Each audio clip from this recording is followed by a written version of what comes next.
Students, welcome back to CUT program 2024.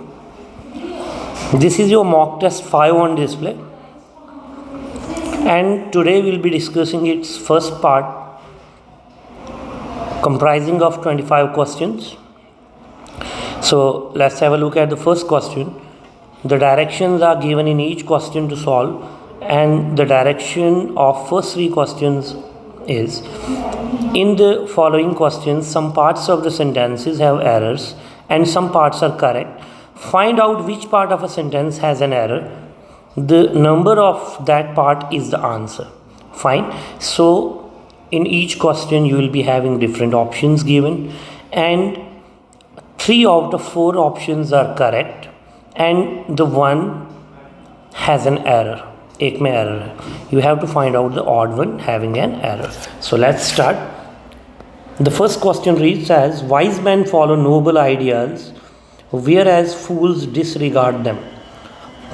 देखिए बच्चे, हर time आपको टेंसेस या वर्ब्स या prepositions, conjunctions के ही error नहीं मिलेंगे. You have to check each and every line with keen observation and analysis. Then after you will find out the errors in terms of spellings as well.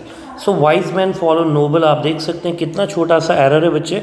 Nobel लिखा हुआ है लेकिन Nobel NOBEL लिखा हुआ है. NOBEL Nobel. ठीक है, ये इनकरेक्ट स्पेलिंग है. आप देखिए, इसको अगर हमने लिखना है we have to write NOBLE noble, जो एक एडजेक्टिव है. इसका मतलब होता है वेरी इंप्रेसिव. चाहे हम क्वालिटी की बात करें, क्वांटिटी, साइज़ की, it means splendid, qualitative. Fine. So noble, wise man follow noble ideas means good and great ideas, impressive ideas. ठीक है, वैल्यूएबल जिसको बोलते हैं. अब यहाँ पे फर्स्ट पार्ट में एरर है, यानी कि जो स्टार्टिंग की लाइन है, लाइन ए, उसमें एरर है. So option A is the correct answer. We will mark it A. The naval officers successfully fought the pirates who had looted and plundered for many years.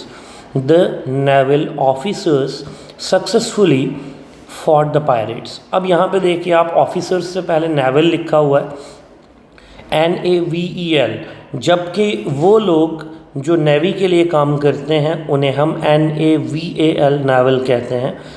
People who are connected to the navy of a country are called naval. NAVAL, तो ये spelling भी गलत है. NAVEL लिखा हुआ है. ठीक है, ये नाउन है और इसकी भी मीनिंग आपको पता होनी चाहिए. नेवल क्या होता है? नाभि जिसको कहते हैं, स्मॉल हॉलो पार्ट और lump in the middle of the stomach. हमारे स्टोमक के बीच में एक जगह होती है, हॉलो लंप होता है. ठीक है, उसे हम नेवल कहते हैं. सो ये इनकरेक्ट है क्योंकि यहाँ पे नेवी ऑफिसर्स की बात हो रही है. So sir spelling should have been NAVAL. सो यहाँ पे भी ए पार्ट में ही एरर निकला हमारा.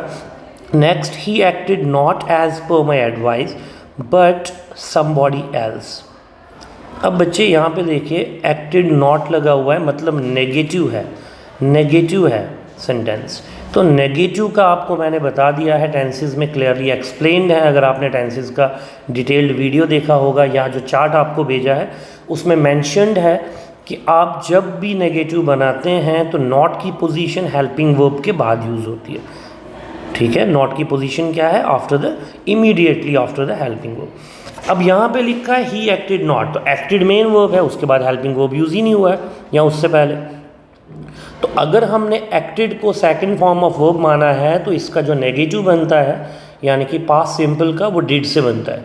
सो ही डिड नॉट लगा तो एक्टेड खत्म हो गया, एक्ट आएगा. He did not act as per my advice. ठीक है, so he did not act. तो इसका मतलब यहाँ पे भी ए में एरर है, एक्टेड गलत लिखा हुआ है, एक्टेड नॉट इसमें आना चाहिए he did not act. So the first option is incorrect. Fine, it should have been he didn't act. चलिए आगे बढ़ते हैं. अब फिर से डायरेक्शंस दिए हैं 4 और 5 की. डायरेक्शंस ये हैं कि इन क्वेश्चंस में ब्लैंक्स दिए हैं जो आपने फिल करने, 4 ऑल्टरनेटिव्स हैं. You have to choose the correct one. Let's have a look at the first question. The stranger, आगे ब्लैंक है, in through the window last night. Creep, crept, creeping और क्रीप्स ऑप्शन है. बच्चा देखो यहाँ पे लास्ट नाइट लिखा हुआ है, last night. So last night is indicative of the past tense. अब सवाल ये है कि पास्ट में कौन सा. अगर क्रीपिंग है तो उसके पीछे वॉज होना चाहिए था, हमारे पास ऑप्शन ही नहीं है। क्रीप फर्स्ट फॉर्म है, ये पहले ही बाहर हो गया प्रेजेंट का। क्रीप्स भी फर्स्ट फॉर्म है, ये भी बाहर हो गया, ठीक है। क्रीपिंग इसलिए बाहर है क्योंकि वॉज नहीं लगा है पीछे। So we are left with crept, second form of verb. So this is correct, option B इसका आंसर है crept, second form of creep. तो ये आपका बनाता है पास्ट सिंपल टेंस, ठीक है, क्रैप्ड। नेक्स्ट दे, आगे ब्लैंक है, लिविंग हियर सिंस 2000। हमने ये चीज़ बहुत बार डिस्कस की है, जो बच्चे नहीं थे या जिन्हें नहीं पता वो यहाँ पे देखिए। जब भी बच्चे हम सिंस और फॉर वाला कोई सेंटेंस लिखते हैं, ठीक है, सिंस फॉर जिसमें यूज़ होता है पीरियड ऑफ टाइम और पॉइंट ऑफ टाइम, तो बच्चा उस सेंटेंस को सिर्फ और सिर्फ परफेक्ट कॉन्टीन्यूस में लिखा जाता है, ठीक है। परफेक्ट कॉन्टीन्यूस में हैज़ बीन, हैव बीन का यूज़ होता है और आईएनजी फॉर्म। देखिए यहाँ पे दिया हुआ है they, have been, are, will be या आर स्टिल। तो ऑप्शन हमारे पास 3 हैं, 4 हैं, लेकिन 3 गलत हैं। तो option A, have been living here since 2000, ठीक है, हैव बीन लिविंग। नेक्स्ट है वेंडर। वेंडर होता है पर्पसलेसली, जब आप मूव करते हो एक जगह से दूसरी जगह, आवारागर्दी करना, ठीक है, to walk without purpose around a place, ठीक है। अब रेसल वर्ड इसके साथ कहीं दूर दूर तक मैच नहीं होता है, गैलप भी मैच नहीं होता है, जानवर करते हैं, रेस भी मैच नहीं होता है, रेस होता है दौड़ना। हाँ, रोम जो है ये वर्ड मैच करता है। रोम मीन्स, रोमिंग का भी वही हुआ, विदाउट रीज़न या अननेसेसरीली एक जगह से दूसरी जगह चलना या गोल चक्कर मारना, रोमिंग अराउंड। हेजिटेट, देखो बच्चे हेजिटेट का मतलब क्या है। हेजिटेट होता है when you are worried about some action, doing something. जब आपसे कोई काम ना हो, आप उसको करने में हेजिटेट करो, यानी कि आप कॉन्फिडेंट नहीं है, you lose confidence in doing the things, ठीक है, उसको हेजिटेशन कहते हैं। तो वहाँ पे आप पॉज ले लेते हो, रुक जाते हो किसी काम को करने में। हेजिटेट जब करते हो, यू स्टॉप डूइंग वर्क। तो डिटरमाइन नहीं आ सकता है, सेटल भी नहीं आ सकता है, ये दूर तक इनकी मीनिंग के साथ मैच नहीं होता, रिजॉल्व भी नहीं आ सकता है। So the answer B is correct, pause, ठीक है। मैं एक बार फिर से बता दूं आपको, ऑप्शन सी का आंसर हमारा निकला था रोम, और ऑप्शन बी का निकला है, ऑप्शन 7 क्वेश्चन नंबर 7 का निकला है ऑप्शन बी, पॉज। नेक्स्ट, अब क्वेश्चन नंबर 8 से 9 तक जो डायरेक्शंस है उन्हें देखते हैं। आपने ऑपोजिट वर्ड जो है चूज़ करना है, जो आपका वर्ड दिया उसका ऑपोजिट मतलब एंटोनिम, एंटोनिम्स देखने हैं हमने। पहला वर्ड है बच्चे एसेंट, ASSENT, एसेंट। और आप देखिए एसेंट का मतलब होता है ऑफिशियली जब किसी चीज़ को रिकग्निशन और अप्रूवल मिले, ठीक है, जब ऑफिशियल एग्रीमेंट मिले किसी चीज़ को, ठीक है, चाहे वो डॉक्यूमेंट है, चाहे वो कोई बात है, चाहे कोई लॉ है, ऑफिशियली जब उसको आप उसके साथ लोग एग्री करें, that is called as assent, ठीक है। तो इसका ऑपोजिट है dissent, assent and dissent. Official agreement को हम एसेंट कहते हैं, नाउन है, ठीक है, डिसएग्रीमेंट को डिसेंट कहते हैं। नेक्स्ट है वर्च्यू। आपने पढ़ा होगा इस चीज़ को, वर्च्यूज़ एंड वाइसेस को, ठीक है। वर्च्यू क्या होता है और वाइस क्या होता है। सो वर्च्यू हम कहते हैं बच्चे कोई एक ऐसा बिहेवियर या एटीट्यूड जो हाई मॉरल स्टैंडर्ड्स शो करता है, जो एक इंसान की वैल्यू शो करता है, ठीक है, हाई मॉरल स्टैंडर्ड्स शो करता है, उसे हम वर्च्यू कहते हैं। और वाइस होता है इमोरल बिहेवियर, इविल, ठीक है, इमोरल। सो वाइस का ऑपोजिट वर्च्यू है, या वर्च्यू का ऑपोजिट वाइस है, antonyms to each other. Question number 10 से 12 तक बच्चे अब आपके पास दिए हुए हैं, फिर से चार ऑप्शंस, लेकिन ये क्वेश्चन ईडियम्स और फ्रेजेस में से है, ठीक है। टाइम एंड अगेन मैं आपको बोल रहा हूँ, I am advising you rather to go through the content and the videos because this question is to learn. ये आपको ईडियम्स और फ्रेजेस, अगर आपने एग्ज़ाम में जो है इसको सही आंसर देना है, if you want to qualify, आपको ये कुछ टॉपिक्स लर्न करने पड़ेंगे, जैसे ईडियम्स और फ्रेजेस आपका पहला आता है। अब देखिए होल्ड यूर टंग, चलिए ये फिर भी फ्रेज़ ऐसा है जिसकी लिटरल मीनिंग, जिसकी वर्ड मीनिंग जो है वो मैच होती है एक्चुअल मीनिंग के साथ, वरना ईडियम्स की डेफिनेशन ये बताती है when the meaning of the words totally mismatch with the actual word of the phrase और स्टेटमेंट। जैसे रेनिंग कैट्स एंड डॉग्स हम कहते हैं, it's raining cats and dogs, तो वहाँ पे कैट्स एंड डॉग्स की कहीं रिजेम्बलेंस मीनिंग में नहीं है, cats and dogs, raining cats and dogs का मतलब है बहुत ज़्यादा बारिश होना, ठीक है। तो एक मिसमैच होता है इडियम्स में वर्ड्स और मीनिंग्स के बीच में। लेकिन चलिए ये फ्रेज़ यूज़ हुआ है तो इसका ऑलमोस्ट मीनिंग निकलता है। होल्ड योर टंग का मतलब होता है खामोश बैठना, बी साइलेंट। ऑप्शन ए इसका आंसर है। नेक्स्ट देखिए बच्चा, if you read this letter between the lines. Between the lines होता है बच्चे जब आप किसी हिडन मीनिंग को रिवील करना चाहते हैं, मतलब कोई ऐसी चीज़ जिसकी आप डिटेल्ड एनालिसिस करते हैं, ठीक है, डिटेल्ड ऑब्जर्वेशन के साथ आते हैं और उसकी हिडन मीनिंग को आउट करते हैं। जो छुपी हुई मीनिंग है उसको आप निकालते हैं या निकालने की कोशिश करते हैं, that is called as between the lines, ठीक है। सो आप देखिए इसके, read in secret, find out the inner meaning, yes, to find out the inner meaning. Next, the lawyer insisted on having the contract in black and white. Lawyer insisted on having the contract in black and white. देखो बच्चे ये contextual है, मैं आपको पहले बता दूँ। black and white की मीनिंग बहुत सारी है, ठीक है। He told everyone everything in black and white, इसका मतलब होता है जब सारी चीज़ें बिल्कुल clearly explained हों, ठीक है। दूसरा black and white का मीनिंग होता है पेपर पे किसी चीज़ को लिख के देना, पेपर के ऊपर, to write something on paper, उसका भी मतलब होता है इन ब्लैक एंड वाइट, यानी कि इन राइटिंग। तो लॉयर ने ये जोर लगाया कि सब कुछ जो है लिख के दे दो। अब यहाँ पे ब्लैक एंड वाइट का मतलब है इन राइटिंग, ऊपर आपका देखिए डी ऑप्शन दिया हुआ है in writing. So question number 12 का आंसर है D part, in writing. Question number 13 से 15 तक डायरेक्शन दी हुई है, ये वन वर्ड सब्स्टिट्यूशन, एक minute, choose the correct alternative. Okay, one word substitution नहीं है, इम्प्रूवमेंट वाले क्वेश्चन है, error detection and rectifying the errors, ठीक है। आपने क्या करना है, आपको एरर भी फाइंड आउट करना है और उसकी रेक्टिफिकेशन भी चेक करनी है कि उसको कैसे करेक्ट किया हुआ है। पहला है will you land me few rupees in this hour of need. देखो बच्चे, जब भी वर्ड फ्यू यूज़ होता है और फ्यू के बाद अगर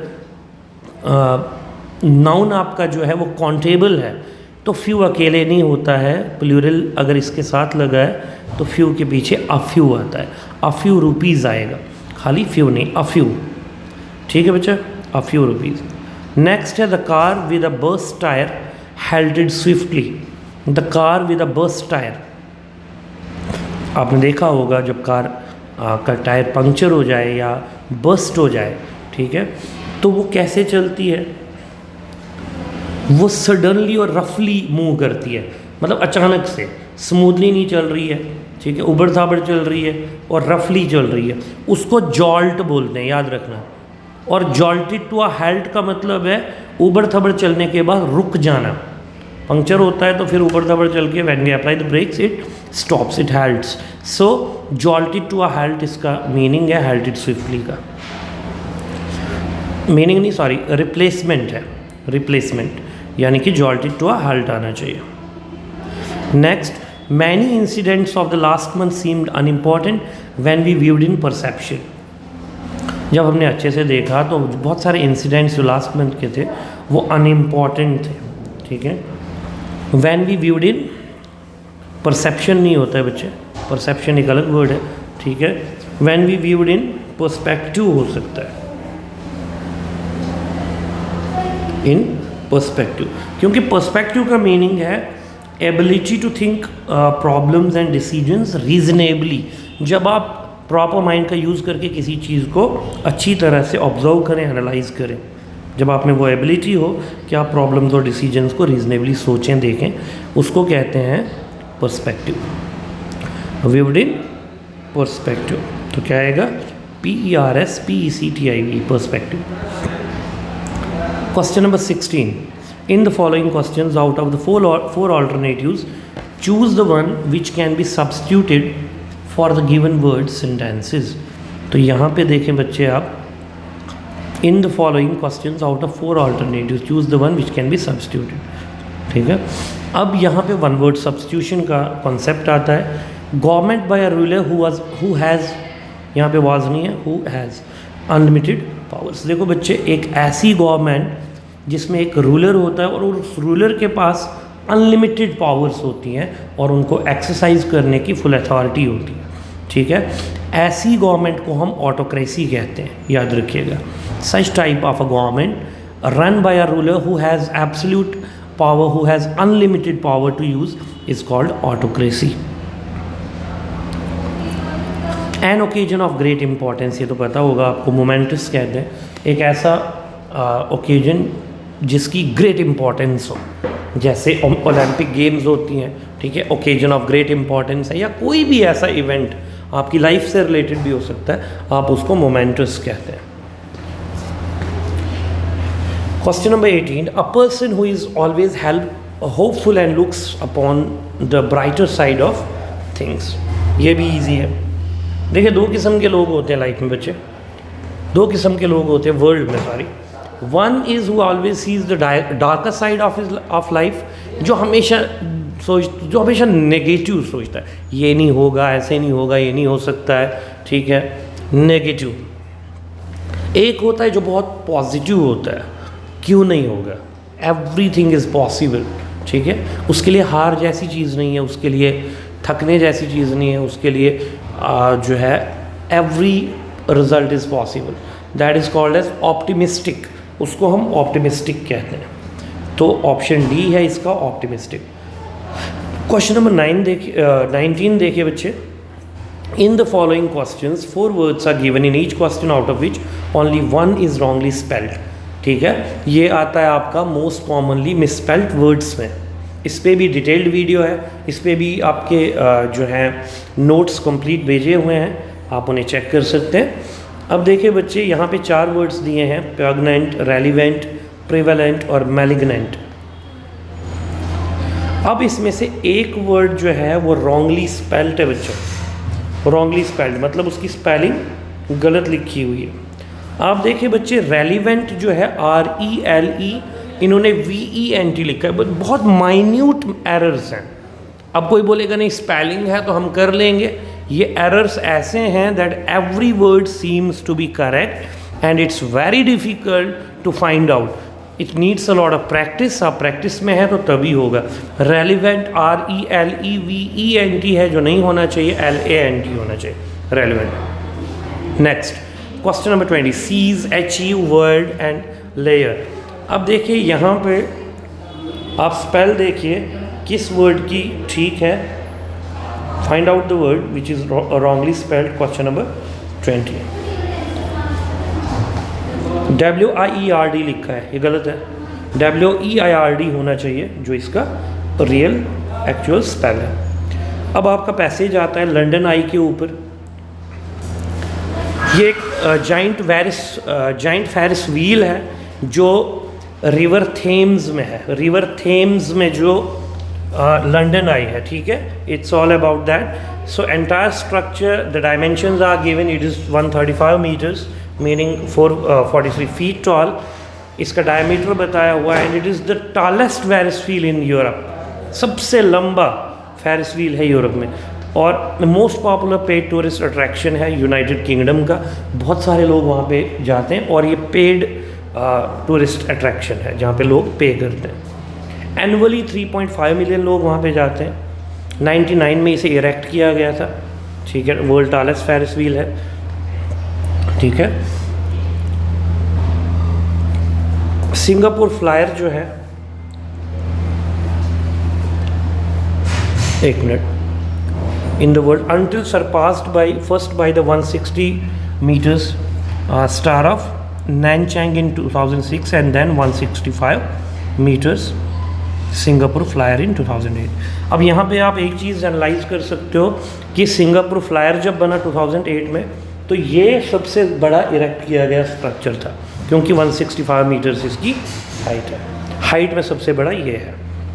हो सकता है क्वेश्चन में आ जाए, चले देखते हैं क्वेश्चन। जब बाकी जो क्वेश्चन हो गए वो ऐसे ही हम डिस्कस करेंगे देख के। The structure built for the Festival of Britain in 1951 was. देखो बच्चे, 1951 में एक फेस्टिवल हुआ था ब्रिटेन के अंदर। उस फेस्टिवल के लिए एक स्ट्रक्चर खड़ा किया गया था, उसको डोम ऑफ डिस्कवरी कहते हैं। ये लिखा हुआ है ऊपर पैसेज का, डोम ऑफ डिस्कवरी 1951 में, ठीक है, एंड पे लिखा हुआ है।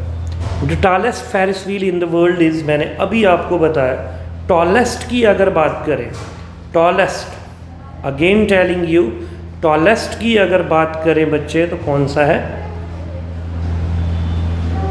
डोम ऑफ डिस्कवरी, मतलब ये sorry, structure built in 1951 for the Festival of Britain, हमने निकाला डोम ऑफ डिस्कवरी। 22nd है tallest Ferris wheel in the world is Singapore Flyer. हाँ, यहाँ पे मैंने आपको बताया था कि सिंगापुर फ्लायर की जो हाइट है, देखिए मैं एक बार फिर से पैसेज पे आता हूँ, ये है बच्चे सिंगापुर फ्लायर की जो हाइट है, इट इज़ 165 मीटर्स, यानी कि 541 फीट, ठीक है। तो टॉलेस्ट सिंगापुर फ्लायर है। सो 22nd का जो आपका आंसर आता है that is Singapore Flyer, option A. Third, the London Eye is situated on the bank of, ये तो स्टार्टिंग में हमने पढ़ा, यहाँ पे wheel situated on the bank of river Thames in London, तो रिवर थेम्स इसका आंसर है।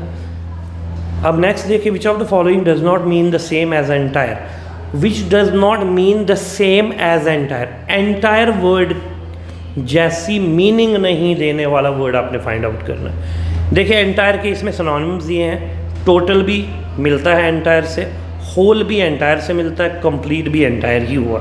Entire means whole, entire means complete, entire means total.